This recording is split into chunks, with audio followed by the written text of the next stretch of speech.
السلام علیکم دوستوں، امید کرتا ہوں آپ تمام خیریت سے ہوں گے۔ جی دوستو، آج ہم سورۃ الانعام کی آیت نمبر 159 کو بیان کریں گے،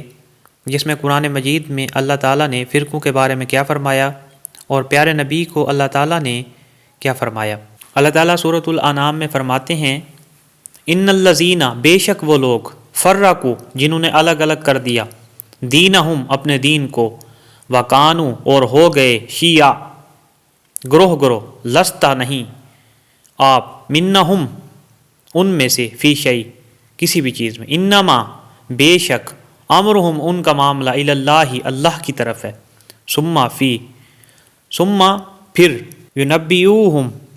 وہ بتائے گا ان کو، بما کانوا، ساتھ ان کے جو تھے وہ،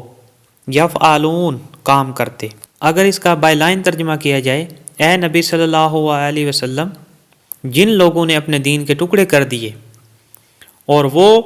گروہوں میں تقسیم ہو گئے، آپ کا ان سے کوئی تعلق نہیں، یعنی کہ نبی علیہ السلام سے ان کا کوئی تعلق نہیں جنہوں نے فرقے بنا لی، ان کا معاملہ اللہ کے حوالے ہے،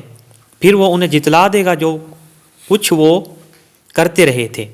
یہ سورۃ الانعام آیت نمبر 159 پارہ نمبر 8 میں رکوع نمبر جو ہے 7 ہے۔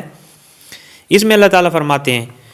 کہ جن لوگوں نے دین کو فرقوں میں تبدیل کر دیا، گروہوں میں تبدیل کر دیا، اے نبی آپ سے ان کا کوئی تعلق نہیں ہے۔ یہ دوستو، اسی لیے فرقہ واریت سے خود کو محفوظ رکھیں اور اس پیغام کو اپنے دوستوں تک بھی شیئر کریں۔ جزاک اللہ۔